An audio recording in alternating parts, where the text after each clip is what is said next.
Hello everyone, welcome to our channel. Telugu రాష్ట్రాల్లో కుండపోతగా భారీగా కురుస్తున్నటువంటి వర్షాలు. వివరాల్లోకి వెళ్దాం. ఏ జిల్లాల్లో వర్షాలు పడతాయి, వాతావరణ పరిస్థితి తెలుసుకునే ముందు మన ఛానల్ని సబ్స్క్రైబ్ చేయనట్లయితే సబ్స్క్రైబ్ చేయండి. లేట్ చేయకుండా వివరాల్లోకి గనుక వెళ్తే, ప్రస్తుతానికి రెండు తెలుగు రాష్ట్రాల్లోనూ రానున్నటువంటి 2-3 రోజుల పాటు భారీ వర్షాలు కురుస్తాయని వాతావరణ కేంద్రం వెల్లడించింది. ముఖ్యంగా బంగాళాఖాతంలో ఏర్పడినటువంటి ఉపరితల ఆవర్తన ద్రోణి, ఛత్తీస్గఢ్ ప్రాంతం నుంచి వీస్తున్నటువంటి తేమగాలుల ప్రభావంతో ఉత్తర కోస్తా జిల్లాలో భారీ వర్షాలు నమోదవుతున్నాయి.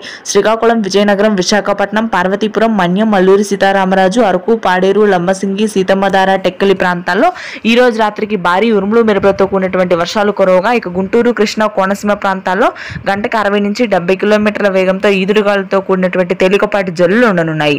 నెల్లూరు, ప్రకాశం జిల్లాల్లో కూడా ఉష్ణోగ్రతలు తగ్గి ఆకాశం మేఘావృతమై ఉంటుంది. ఇక ఆ తరువాత మనకి ఉత్తర తెలంగాణ విషయానికి వచ్చినట్లయితే భారీ వర్షాలు నమోదవుతున్నాయి. దాదాపుగా రికార్డు స్థాయిలో 14 నుంచి 15 సెంటీమీటర్ల వర్షపాతం నమోదైంది. ఉత్తర తెలంగాణలోని మంచిర్యాల, జయశంకర్, భూపాల్పల్లి, కామారెడ్డి, నిర్మల్, నిజామాబాద్, రాజన్న సిరిసిల్ల, కొమరంభీం, మంచిర్యాల ప్రాంతాల్లో భారీ వర్షాలు. మెదక్, సిద్దిపేట, హైదరాబాద్ లోని చాలా ప్రాంతాల్లో కుండపోత వర్షపాతం నమోదైంది. రాత్రి నుంచి ఈ రోజు కూడా ఇదే విధంగా వర్షాలు కొనసాగనున్నాయి. రాయలసీమ వ్యాప్తంగా పొడి వాతావరణం కొనసాగుతుంది. Thanks for watching this video. Please do subscribe.